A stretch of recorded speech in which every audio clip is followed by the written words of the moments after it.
In this video, we'll be breaking up this model to help us box out the other shapes that we want at the top specifically, but we're going to start at the bottom, which will be the easiest. If we go to the model a bit closer up, press 5 so that you can select full model items.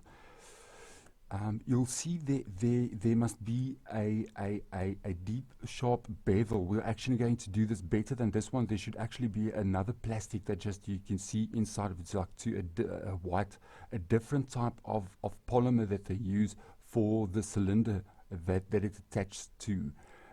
This is a model of these very commonly available Chinese cheap disposable lighter units. So from any of the two angles, let's say from the right, we'll scroll in, and with the edge tool we'll add loop. Actually no, we shouldn't be doing that first. Actually we should be boxing out the shape properly. So I'm going to ignore what I said now, but don't fully ignore it. We're going to go on with that idea there that we spoke about very soon. But first we're going to put a cut along where this whole area changes its overall shape, and that's that big part that we can see there. So with my program hanging,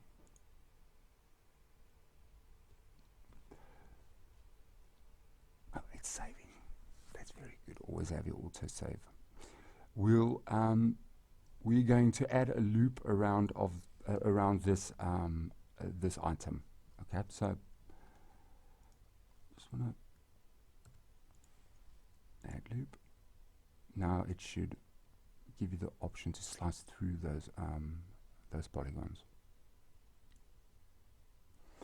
We want to remove this part, but we do not want to influence the lines that we create here to go into the cylinder that we want very smooth.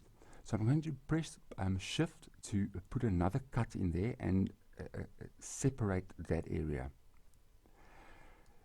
I press shift, and I'm going to go back to perspective view, and now I'm going to cut around this area.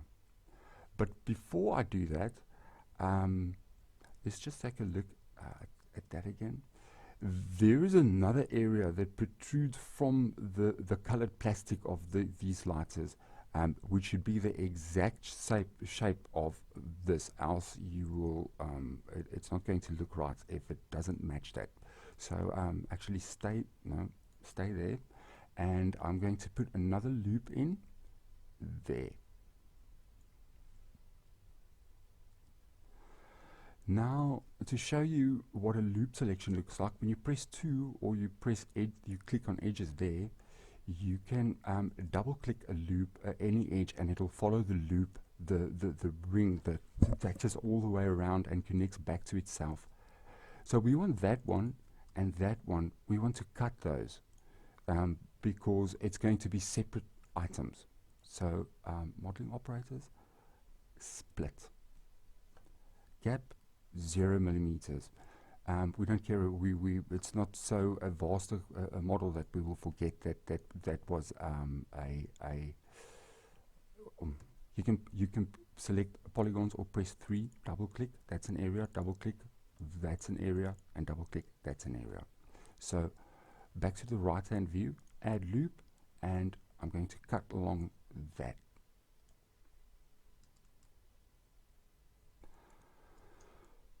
Okay, so this we need to remove. So click on that polygon, delete, on that one, delete, on that one, delete, that area that's not there.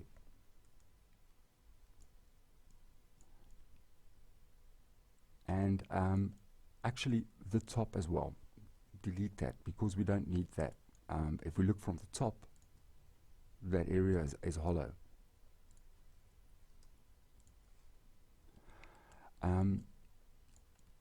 Okay, we are going to start beveling out this thing with the next video. I'm going to try and rather keep the nuggets shorter to be easier to reference to make it easier to go back to something if you missed something in the if we progress with this thing and you missed something I did now, it might influence the way that it smooth in the sense of smooth. If we're going to use the system uses an algorithm to smooth out along edge curves and borders of sharpness of your lines or your edges, etc. So yeah, this is the end of the second video. In the next one, we'll make a little bit of a fuss at the top here and make it a little bit more fancy, and we're going to try and beat the look of this lighter by a lot. Bye bye.